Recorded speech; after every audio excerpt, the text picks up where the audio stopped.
semua. Baru kemudian saya doa ibadat pagi, pujian kepada Tritunggal Maha Kudus, lalu memohon Roh Kudus untuk memberi inspirasi membuat renungan. Karena kalau saya tidak dapat inspirasi Roh Kudus, saya tidak bisa buat renungan. Jadi saya pagi-pagi itu menyerap energi dulu, baru buat renungan, dan pasti ada. Saya percaya Roh Kudus selalu memberikan inspirasi. Nah, sesudah itu lalu rekaman, lalu saya bagikan. Baru makan pagi. Dan hari Minggu kemarin rapat TGKP. Habis TGKP merayakan ulang tahun Romo Rudi. Habis itu jam 4 misa di Grand Heaven. Jam setengah 6 ada novena di gereja. Jam 6 saya misa. Habis misa jam 7 rekaman lagi sampai jam 10 malam. Jadi sebetulnya ada perubahan, tapi tidak lalu menjadi lebih longgar. Hanya caranya yang berbeda. Kalau dulu ke lingkungan dengan misa-misa, kalau sekarang saya hadir melalui video online, dan ini justru Tuhan yang bertindak dan kemudian menjadi lebih tenang. Saya pasrah karena semua ada di tangan Tuhan. Begitu. Wow, jadi memang benar ya, dalam masa-masa new normal ini kita harus lihat kembali bahwa kita nggak boleh takut. Takut tadi kata Romo boleh, tapi nggak boleh berkepanjangan menjadi sebuah kekhawatiran. Oke, coba sekarang kita katakan ke diri kita masing-masing ke dada. Yuk, jangan takut, Tuhan melindungi. Ayo semuanya lakukan ya bareng-bareng ya. 1, 2, 3. Jangan takut, Tuhan melindungi kita. Wah, ini karena apa? Karena ini semangat kita, iman kita dalam masa-masa new normal ini bukan berarti kita mengesampingkan dari struktural kita penjagaan kesehatan, tapi yang sebenarnya yang harus kita jaga adalah iman kita tetap merasa selalu dijaga oleh Tuhan. Itu poinnya yang kita belajar dari Romo ya. Tetap terus percaya dengan iman bahwa kita tetap dalam perlindungan Tuhan. Nah, ini menarik sekali dari Romo. Nah, kalau dari sisi Romo sudah, kita juga pengen tahu nih dari sisi pastor, dari seorang yang melayani dengan penuh hati dan sampai habis ya, melayani sampai habis, bahkan dia sudah mengalami itu karena mendapatkan peneguhan Tuhan. Nah, kalau dari sisi awal gimana? Mari kita bareng sama-sama kita panggil ya. Ya, oke, Bro Henry. Halo, ya, kabar? Ya, shalom, ya, shalom Bro Isra ya. Ya, shalom. Saya ingat tanggal 2 Maret itu Presiden Jokowi mengumumkan sudah ada 2 pasien orang Indonesia yang kena COVID. Saya sampai tanggal 17 Maret itu masih keliling berdoa di Bekasi, Tangerang, ke rumah sakit, ke ruang isolasi, masih berdoa. Nggak pakai protokol waktu itu, sudah nggak pakai cuci tangan, nggak pakai masker, nggak pakai hand sanitizer sebagainya. Ya karena waktu itu pikirkan ya masih biasa-biasa aja. Tetapi kemudian saya akhirnya karena ya tidak waspada waktu itu, ya akhirnya saya sendiri tertular sakit dari orang. Saya tidak tahu dari mana sakit itu. Jadi awal Maret itu saya sudah mulai sakit. Sakitnya biasa-biasa aja sebenarnya.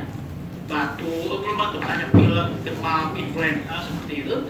Tapi kemudian dalam waktu 2 bulan kemudian sakitnya itu berkembang sampai ke bronkopneumonia, sama dengan ujung dari COVID.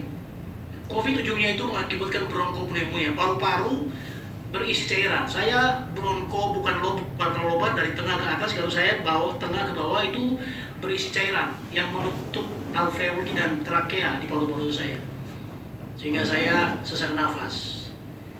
Hanya sedikit berbeda bakterinya, bukan COVID, saya Streptococcus. Saya kurang lebih ada 3-4 bakteri yang masuk ke paru-paru saya. Jadi bukan cuma satu.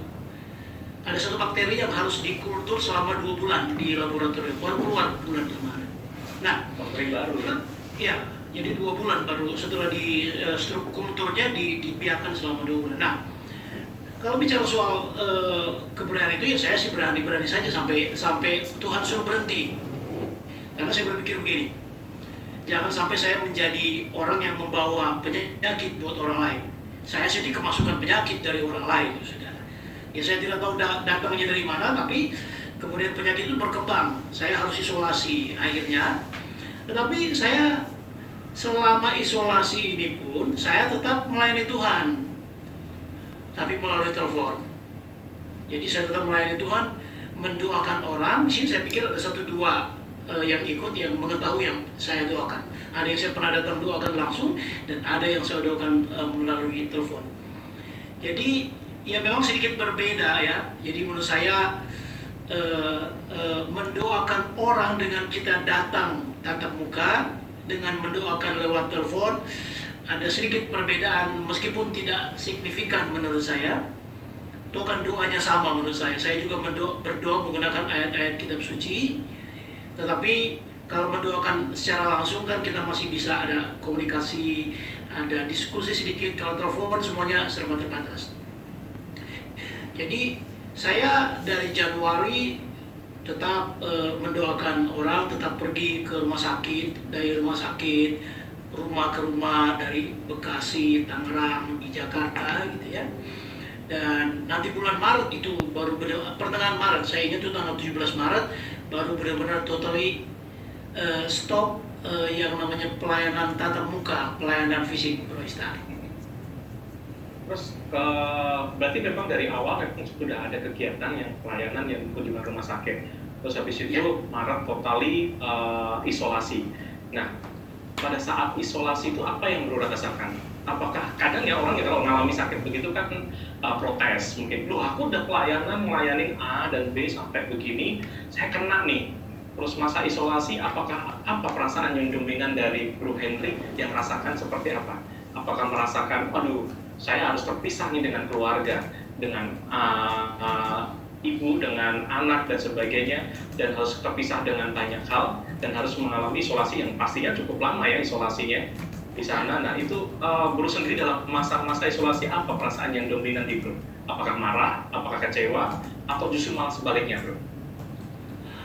Waktu saya mulai isolasi dan mulai kritis-kritis penyakitnya itu, saya bilang penyakitnya itu datangnya per minggu bertambahnya gitu ya, jadi flu, pilek, demam, batuk, lalu kemudian mulai kehilangan rasa di hidung, mulai kehilangan makan sesuatu sudah tidak ada rasa, lalu kemudian batuk sampai kemudian sudah sulit bernafas gitu.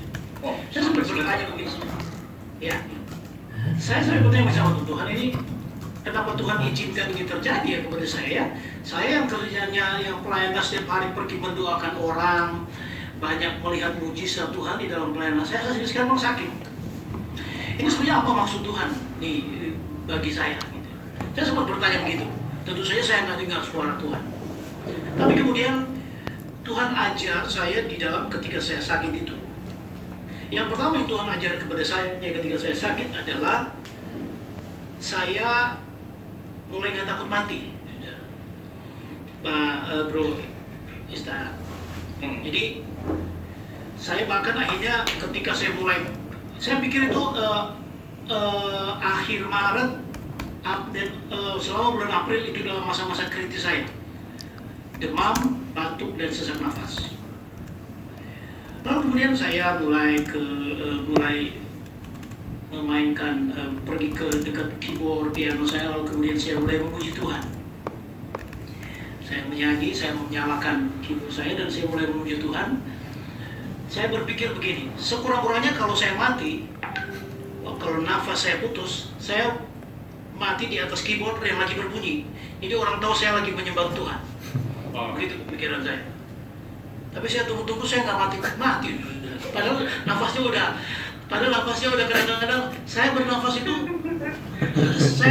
kadang-kadang batuk saya nggak lewat itu. Kalau saya batuk lewat mulut, kalau saya batuk lewat mulut itu saya black out. Wow. Saya seperti kehilangan pesan, jadi saya harus tutup mulut saya, lalu saya batuknya dari hidung. Dan pelan sekali dan harus menggigil batuknya karena sudah sedikit oksigen di dalam paru-paru saya. Nah, jadi itu yang saya lakukan. Menyanyi pun saya senang istilah Romo tadi ya. Jadi merasakan ekspresi spiritual itu. Jadi benar-benar saya di dalam menyanyi memuji Tuhan itu benar-benar saya benar-benar berjumpa dengan Tuhan. Dan itu saya lakukan selama 1 bulan dalam masa isolasi saya. Dan disitulah kemudian Tuhan mengajar saya satu hal, bahwa rupanya saya baru mengerti Tuhan sengaja menyuruh saya seperti ini karena ketika kemudian saya sedang dalam keadaan sakit, sedang kritis dan harus hidup sendiri, tidak bisa ketemu orang, gitu ya. Saya tidak mau juga penyakit saya tertular sama orang. Jadi saya benar-benar harus menjaga diri saya sebagai bentuk tanggung jawab saya. Dan kemudian saya mulai memuji Tuhan, menyembah Tuhan. Dan setelah saya sembuh, saya kemudian mendapat satu ide dari Tuhan untuk, kalau Romo tadi berkhotbah secara online, kalau saya membuat satu program live praise and worship streaming di YouTube saya yang disiarkan secara live, karena saya menjadi YouTube partner, saya menjadi YouTube creator.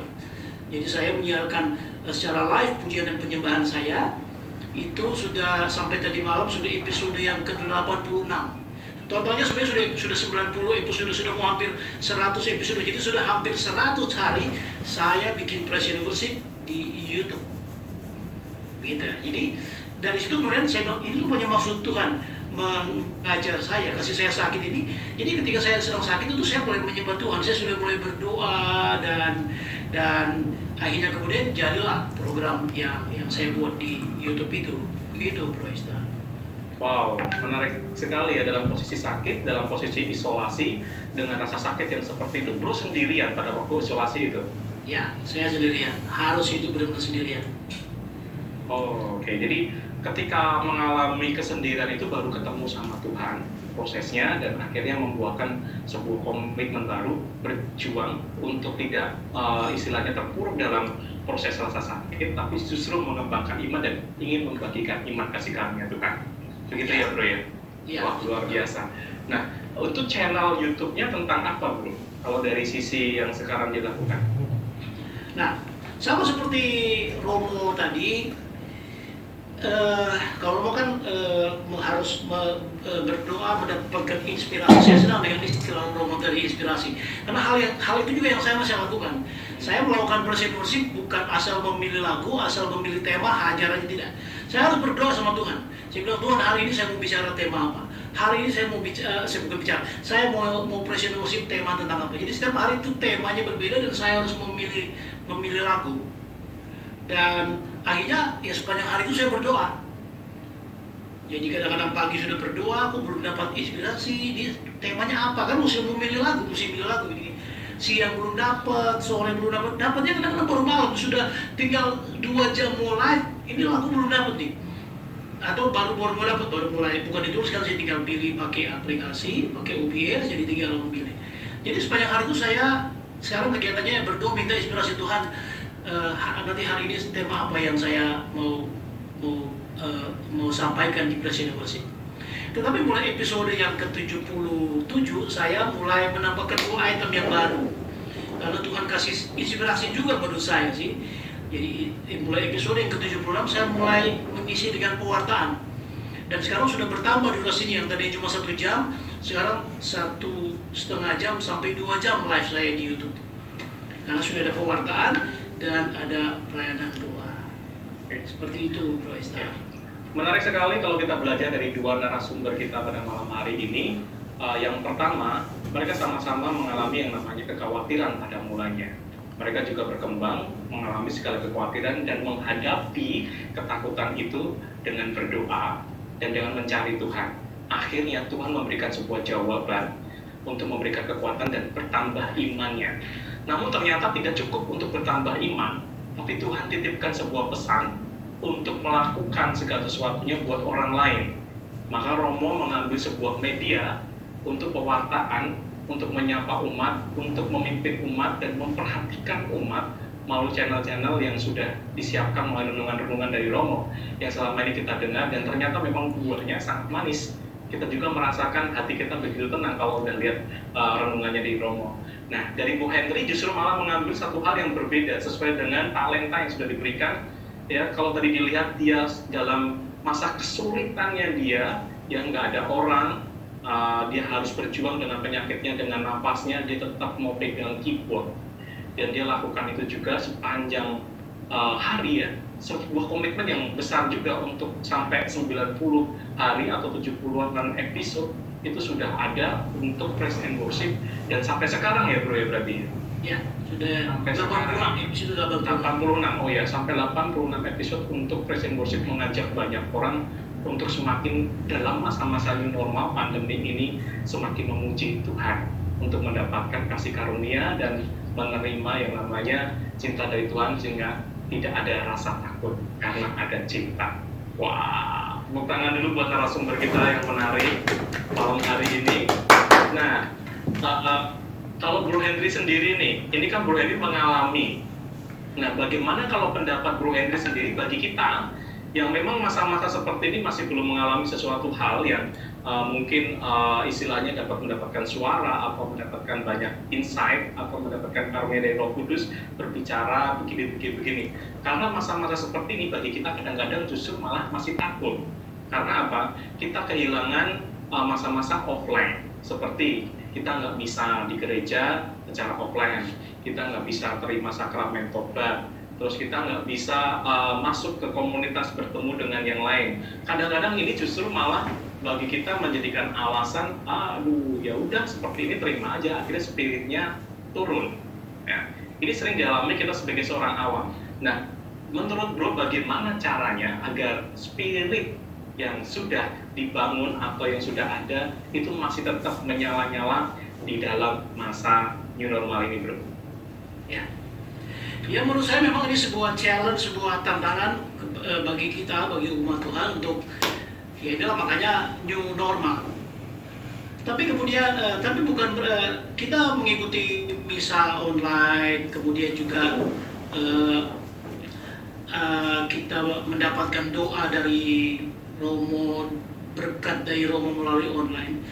Saya selalu percaya apa yang ditulis dalam Matius bab 18 ayat 19 dan 20. Di mana ada 2 atau 3 orang sepakat berdoa kepada Bapa di surga, Bapa di surga akan mengabulkan permohonan mereka. Di mana ada 2 atau 3 orang bersekutu memanggil nama Tuhan, di situ Tuhan ada di tengah-tengah mereka. Jadi saya percaya, tadi siapa yang berdoa tadi yang tidak, si Susan ya. Susan tadi bilang bahwa Tuhan itu tidak dibatasi oleh tempat, oleh ruang dan waktu. Saya sangat setuju, saya sangat senang. Jadi meskipun dalam persekutuan doa seperti ini yang dilakukan secara online, mengikuti misa secara online, saya percaya Tuhan tetap hadir. Saya percaya kuasa Tuhan tetap terjadi. Saya percaya mujizat Tuhan tetap terjadi. Jadi tidak menjadi alasan bagi kita berkata ya sudahlah, sekarang masa seperti ini.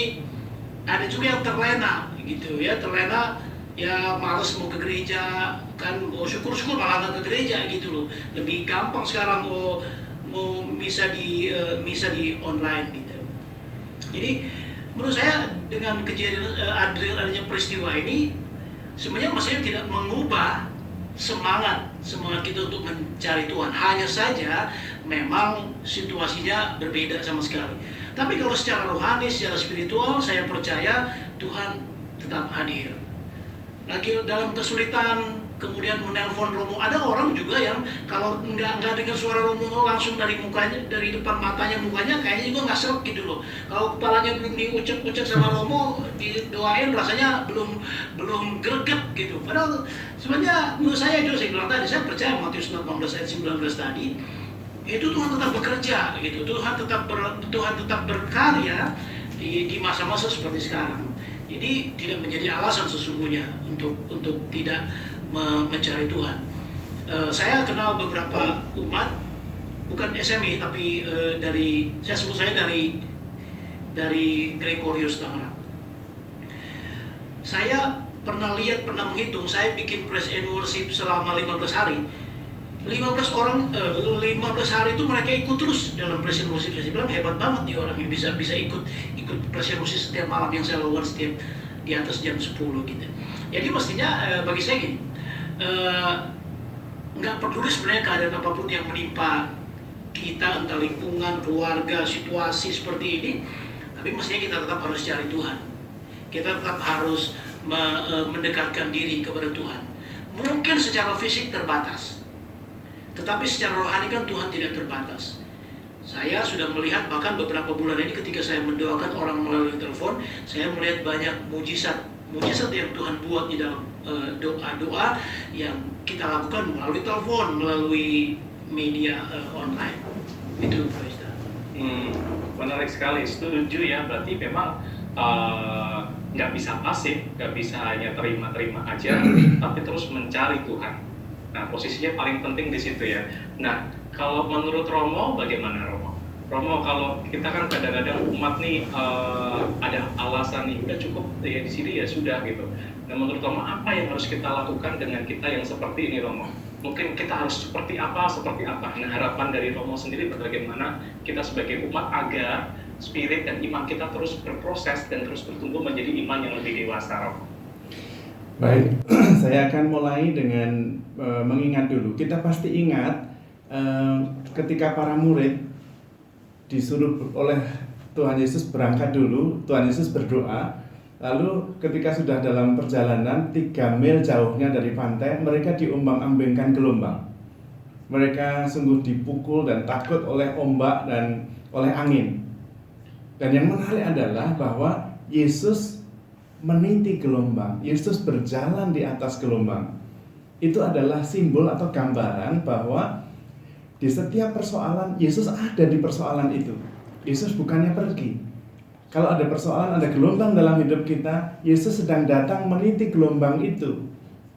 Dan karena itu Yesus datang dan mengatakan jangan takut. Kemudian gereja perdana sendiri pada waktu itu ketika Yesus terangkat ke surga, Yesus wafat, bangkit, menampakkan diri, mereka senang. Lalu terangkat ke surga, mereka kehilangan guru, mereka kehilangan pribadi, dan harus menemukan sendiri sekarang. Dan tetapi sejak saat itu, justru para penulis rohani muncul, para guru-guru pengajar muncul, para rasul sungguh-sungguh menjadi misionaris kemana-mana, karena Tuhannya sudah tidak ada lagi bersama mereka. Ketika Tuhan masih bersama mereka, mereka terus memandang Tuhan, mengikuti Tuhan, sudah beres. Nah, sekarang ini adalah situasi ketika saat ini bisa menjadi kairos, ketika tidak bisa lagi bergantung kepada sakramen-sakramen, ketika tidak bisa lagi pengakuan dosa, ketika tidak bisa lagi praise and worship dalam komunitas.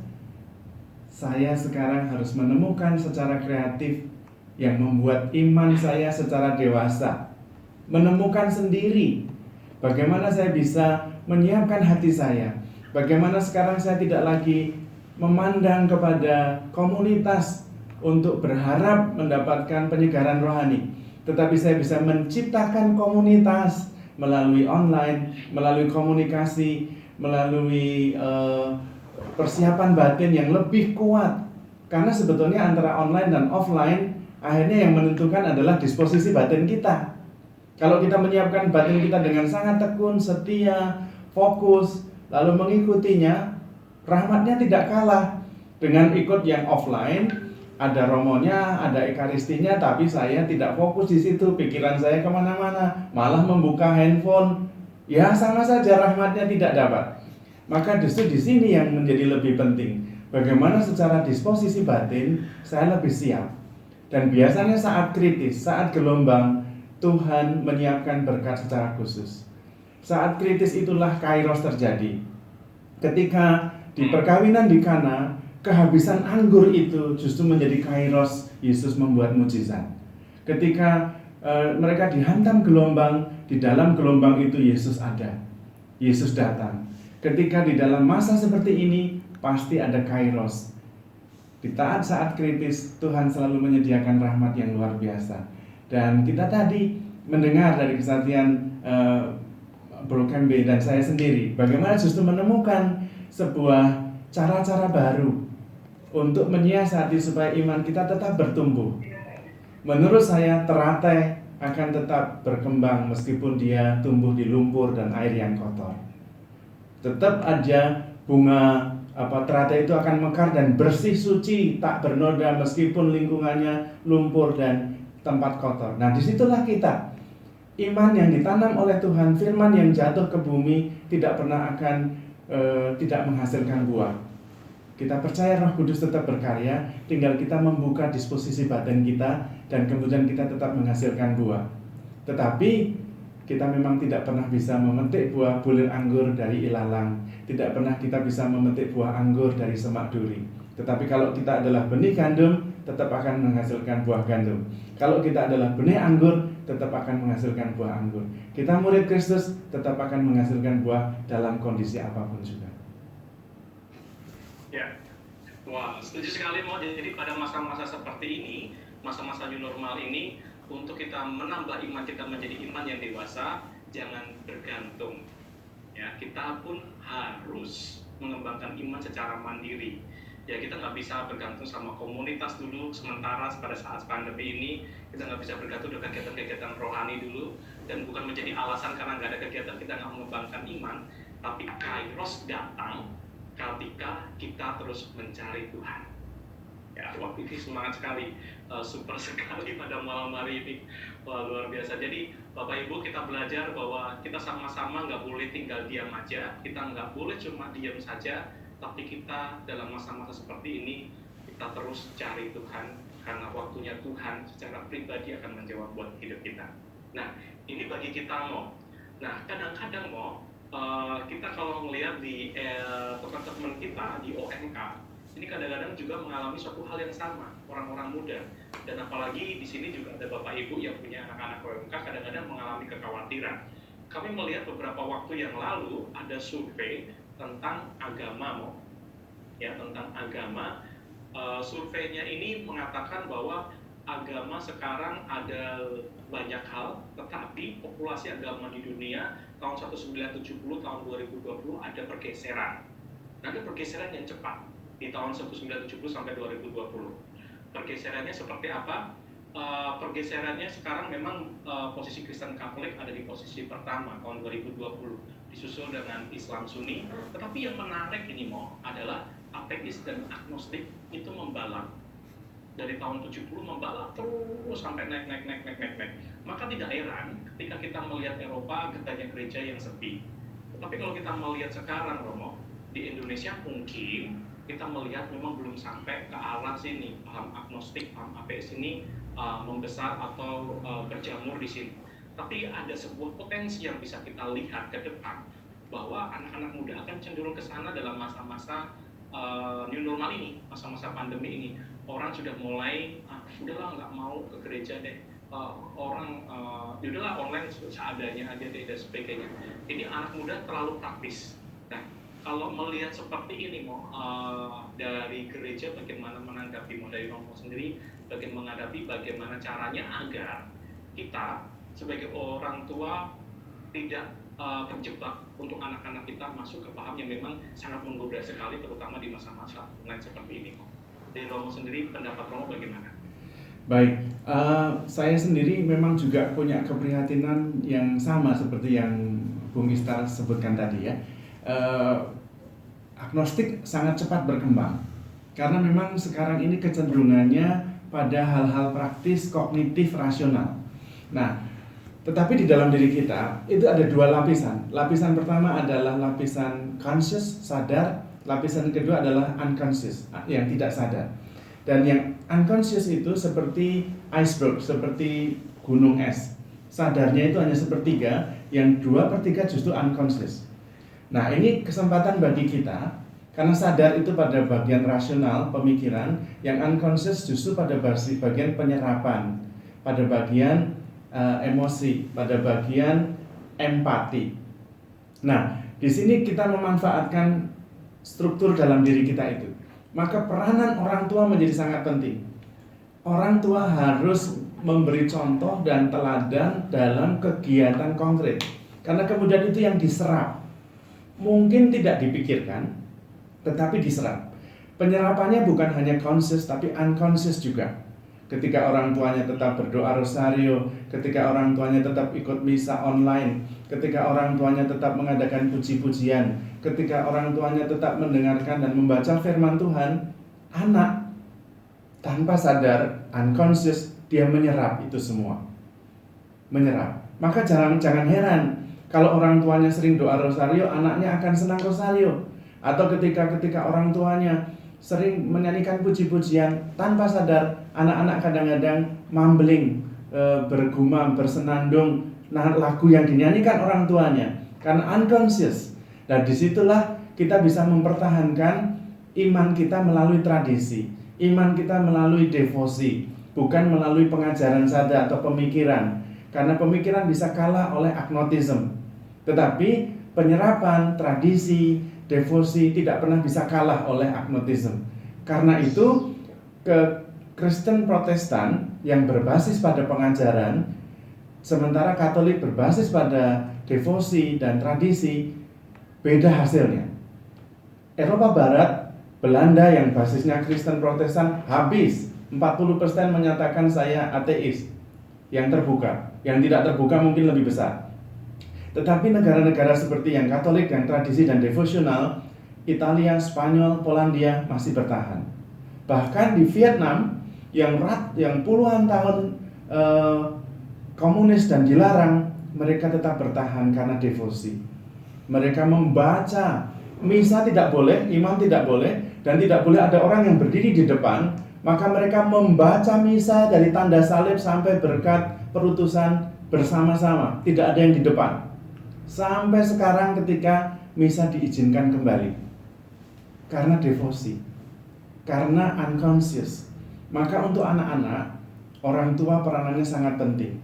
Lakukan devosi dan ibadat secara konkret, karena itu yang diserap unconsciously. Sehingga meskipun secara conscious dia menolak Tuhan, tetapi unconscious dia tidak pernah bisa lari dari Tuhan. Dia hidup berkembang berdasarkan tradisi dan devosi, dan itu bertahan lebih lama.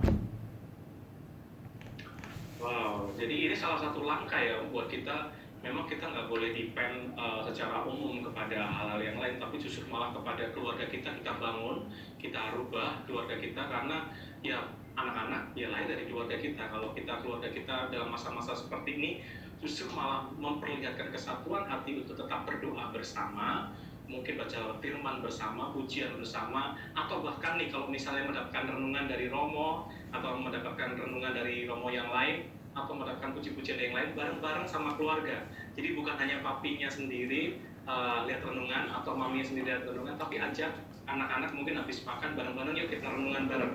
Ini akan membuat habit baru, membuat suasana baru, keluarga baru, sehingga ada tradisi baru tetap ada di dalam keluarga itu untuk tetap melakukan kegiatan-kegiatan rohani. Jadi ini bisa menjadikan sebuah cara untuk kita pada saat nextnya nanti kita terhadap namanya stick.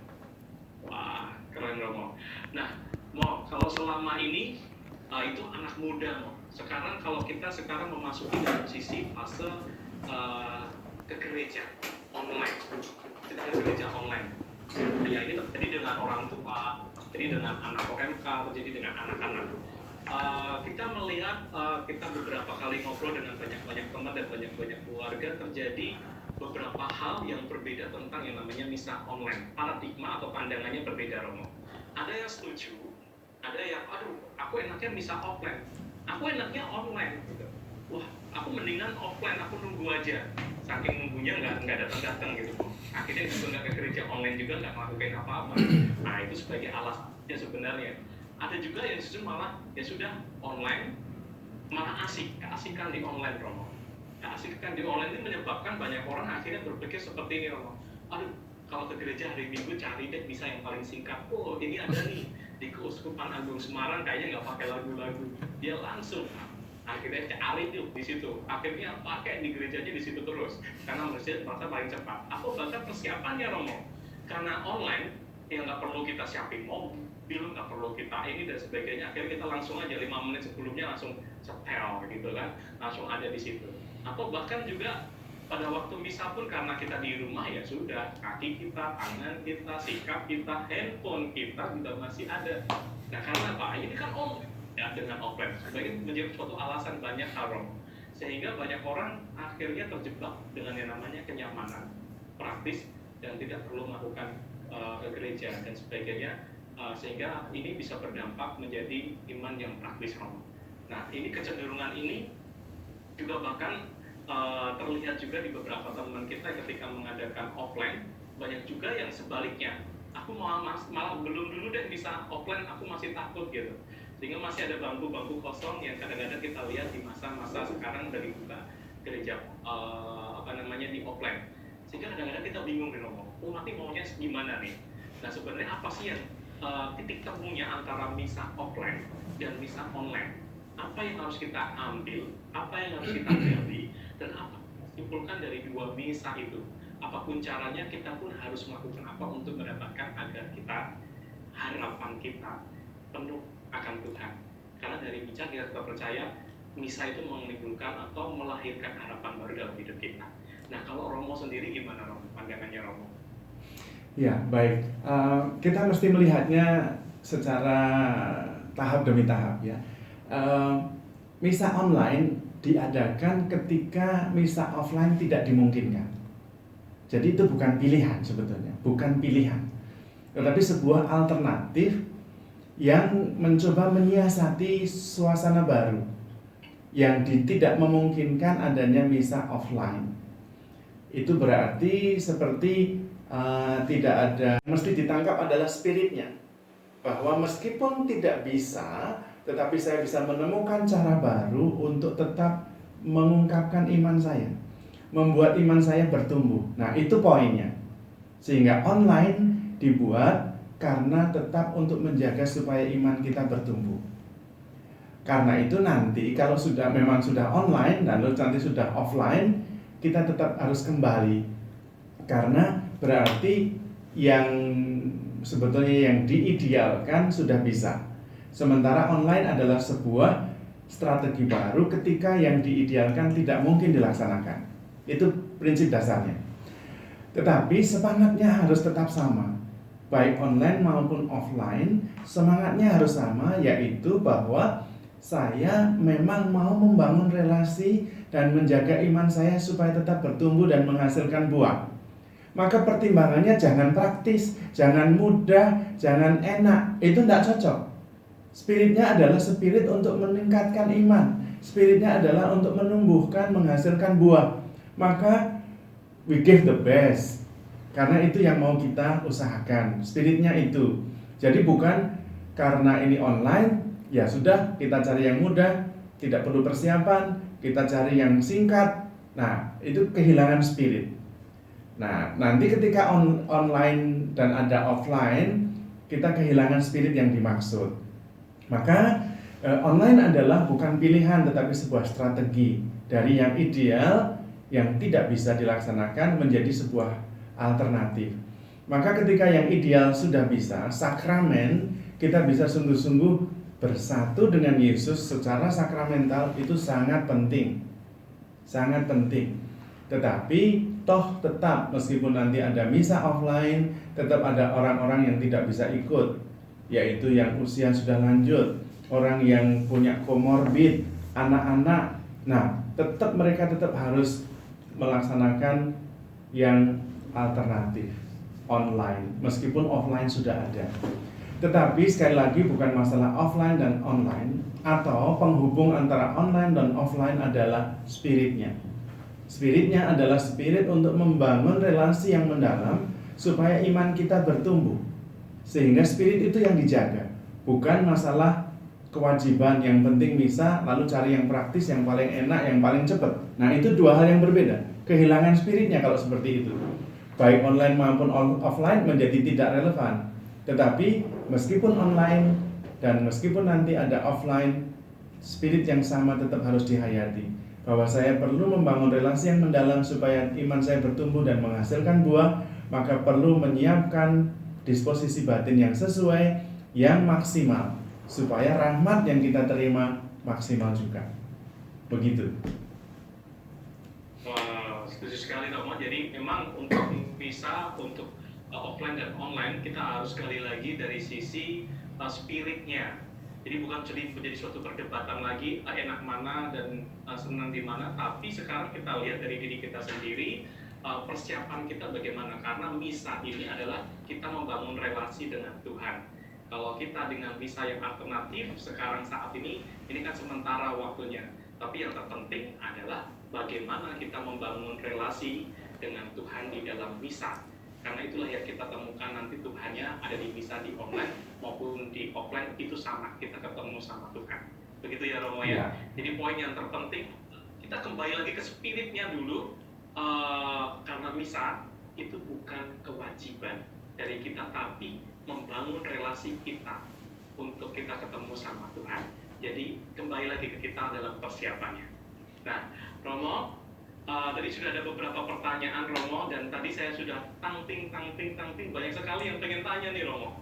Ya, banyak sekali yang pengen tanya dari umat yang ada di sini. Saya akan mungkin bacakan beberapa pertanyaan yang dari umat yang pada malam hari ini sudah setia ikut Zoom pada malam hari ini. Nah, yang pertama adalah pertanyaannya, Romo, ajarkan dong bagaimana bisa menyerap roh-roh di pagi hari seperti yang diceritakan tadi. Wah, ini ada pertanyaan Romo. Gimana Romo? Baik. Caranya bagaimana tadi? Ya, sebetulnya mendengarkan suara Roh Kudus itu yang paling utama adalah kita hadir sepenuhnya. Hadir sepenuhnya. Kesadaran kita, sadar sepenuhnya, hadir sepenuhnya, dan kemudian mendengarkan suara hati. Karena di dalam diri kita Roh Kudus berbicara melalui suara hati kita. Dan tidak sulit, gampang sekali mengetahui suara Roh. Yaitu suara Roh Kudus itu selalu positif, tidak pernah negatif. Cirinya gampang, selalu membesarkan hati, selalu meneguhkan, selalu membawa damai sejahtera. Kelihatan sekali itu dari Roh Kudus. Kalau kita tenang, kita berdoa, lalu kemudian kita memikir, lalu malah kita jadi bingung, lalu malah jadi takut, jadi khawatir, pasti bukan dari Roh Kudus, pasti. Tetapi kalau kemudian ada suara di dalam hati kita yang mengatakan bahwa tenang, nanti pasti ada jalannya, jangan khawatir, I'm saving you, seperti itu pasti dari Roh Kudus, tidak pernah salah. Roh Kudus tidak pernah negatif. Kalau negatif sudah, tinggalkan saja, itu pasti bukan dari Roh Kudus. Dan Roh Kudus sesudah dibaptis, kita ada di hati kita. Masalahnya kita tidak mendengarkan. Dan inspirasi Roh Kudus itu setiap hari, setiap saat. Dia mendukung, dia membesarkan hati, dia mendorong setiap saat. Tetapi sering kita tidak dengar. Yang kita dengarkan pikiran kita. Maka latihannya adalah mendengarkan suara hati, mendengarkan sesuatu yang positif. Lama-lama yang kecil ini akan menjadi besar. Dan lama-lama kita terbiasa mendengarkan suara Roh Kudus. Dan ketika kita mengikuti bimbingan Roh Kudus, tidak pernah salah. Tidak pernah salah. Iman yang membuat kita yakin akan hal itu. Maka latihannya sedikit demi sedikit. Dengarkan suara hati. Ketika ada pikiran, ada pilihan yang begitu rumit, ketika kita malah tambah pusing, berhenti sejenak. Itu pasti bukan dari Roh Kudus. Lalu dengarkan ada suara lirih yang mengatakan, jangan khawatir. Tidak semuanya kamu bisa mengatur, tetapi saya akan mengatur. Sayalah jalan, kebenaran, dan hidup. Pasti ada. Tidak pernah tidak ada itu. Nah, itu yang dipegang, itu yang didengar. Wujudnya apa? Tidak tahu. Itu seperti Bunda Maria ketika kehabisan anggur di Kana, dan dia mengatakan mereka kehabisan anggur. Yesus malah mengatakan, mau apa kamu? Waktuku belum tiba. Bunda Maria tetap mengatakan, saya percaya Yesus anak saya pasti mau berbuat sesuatu. Berbuatnya apa saya tidak tahu.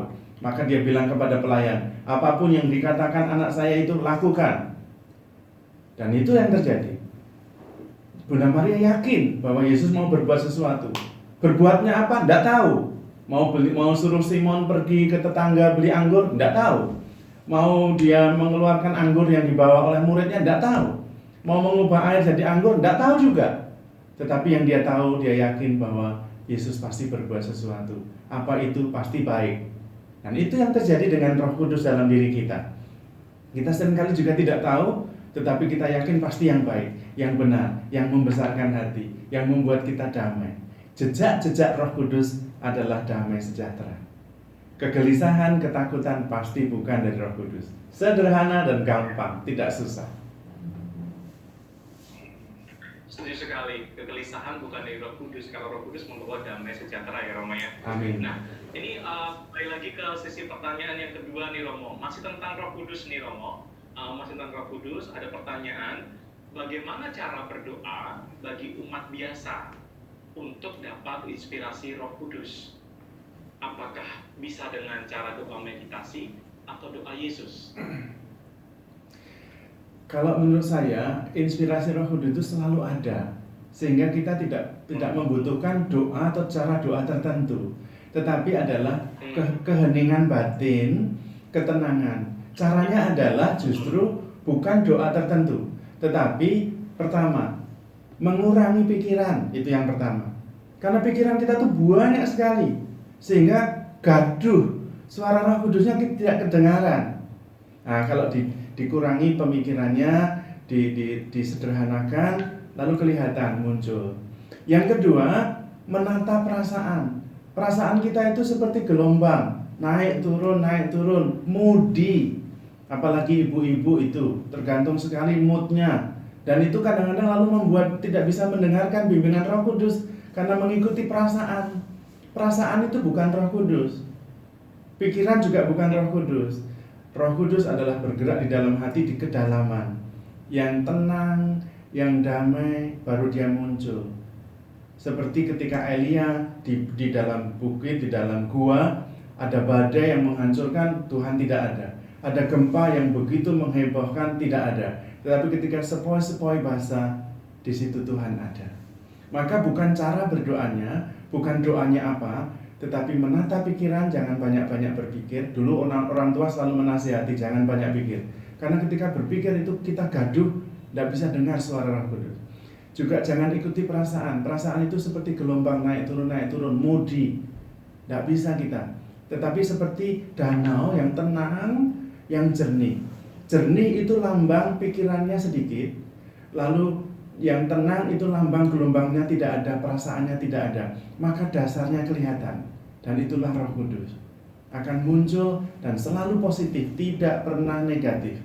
Selalu membesarkan hati, selalu membawa damai. Dan karena itu, yang mendengarkan suara Roh Kudus pasti akan memperoleh damai sejahtera. Tidak takut. Wow. Menjawab sekali ya bahwa pertanyaan pada malam hari ini, bahwa sebenarnya bukan karena metode atau bukan karena bukan cara berdoa yang terpenting, tetapi keheningan batin. Dengan mengurangi pikiran, maka kita bisa menerima atau mendengarkan suara Roh Kudus, dan bukan karena perasaan, ya, karena perasaan itu terombang-ambing, moody. Wah, tepat sekali. Kalau kita sudah refleksikan ini bukan cara berdoa, tapi keheningan hati kita, maka kita bisa ketemu dengan suara dari Roh Kudus. Oke Romo, nah yang ketiga nih Romo nih, ada pertanyaan buat Romo yang ketiga. Ini pertanyaannya adalah bagaimana caranya berdoa hingga masuk ke khusyukan yang intim dengan Tuhan, hingga bisa lupa waktu sampai ketika berdoa. Artinya bagaimana caranya berdoa hingga masuk ke khusyukan yang intim dengan Tuhan, hingga bisa lupa waktu ketika berdoa. Ini sepertinya mau diajarkan Romo doa sampai malam suntuk tiba-tiba tidur gitu, kayak gini ya.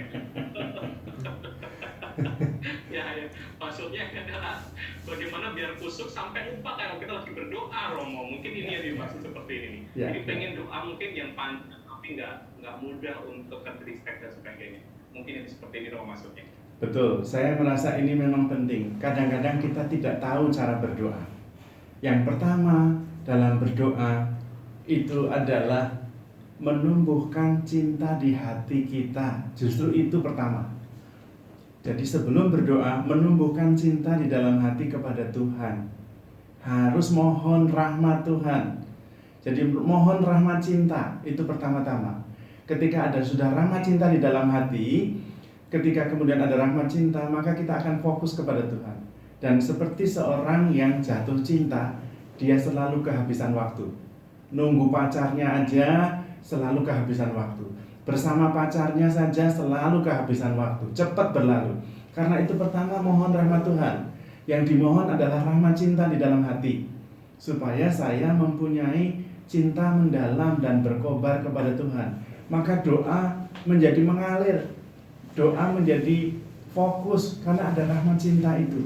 Tapi kalau tidak, saya ingin ini, ingin itu, saya mau mendoakan supaya keinginan saya tercapai, doanya apa? Lah itu tidak ada dasarnya. Dasarnya adalah cinta dulu. Itu tidak kusuk kalau itu, karena pikiran kita kepada keinginan kita sendiri. Lalu kita memilih doa-doa yang sesuai dengan keinginan itu. Lalu inti doa malah hilang. Doa adalah sebuah perjumpaan penuh kasih dengan yang ilahi, dengan sang kekasih jiwa. Maka pertama caranya adalah mohon rahmat Tuhan, yang dimohon adalah rahmat cinta yang mendalam. Sesudah itu doa mengalir dengan sendirinya. Karena kita sudah jatuh cinta kepada Tuhan, semuanya jadi tidak kenal waktu. Itu sih sebetulnya rahasianya. Ya. Oke, terima kasih Romo. Jadi intinya adalah membangun doa untuk mohon rahmat cinta agar kita terus jatuh cinta, akhirnya bisa lupa waktu. Betul. Untuk kita tetap berada dalam Tuhan, ya. Terus jatuh cinta sama Tuhan. Ini siapa tadi pertanyaannya? Nanti terus ya jatuh cinta sama Tuhan, ya. Ini titipan ini. Oke, Romo, terima kasih Romo. Ini ada yang bertanya juga sama Bro Henry Kambe. Aduh, ini pertanyaannya keren-keren juga loh, jadi ya. Ada yang bertanya seperti ini, Bro Henry.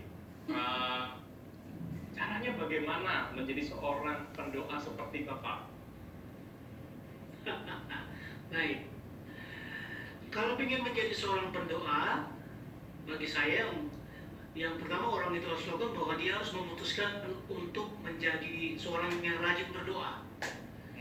Jangan tunggu Tuhan perintahkan kita jadi pendoa. Jangan tunggu Tuhan kirim malaikat dari surga seperti datang kepada Bunda Maria dan berkata begini, Bro Star, kamu harus jadi pendoa. Tidak. Kalau mau jadi pendoa, kita sendiri harus memutuskan, saya harus mulai berdoa. Saya ketika menjadi seorang mulai memutuskan menjadi seorang pendoa, saya sudah rajin berdoa. Awal mulanya berdoa 10 menit, langsung capek, ngantuk, capek, dan pegel. Tapi setelah saya mulai lakukan itu beberapa tahun lalu, ini mungkin 10-15 tahun lalu, saya mulai rajin berdoa. Yang darinya 10 menit, durasinya bisa bertambah. Dan bisa berdoa berjam-jam, sama seperti yang lo bilang. Orang kalau jatuh cinta, nggak pernah kehabisan waktu kalau yang namanya cinta. Ketika saya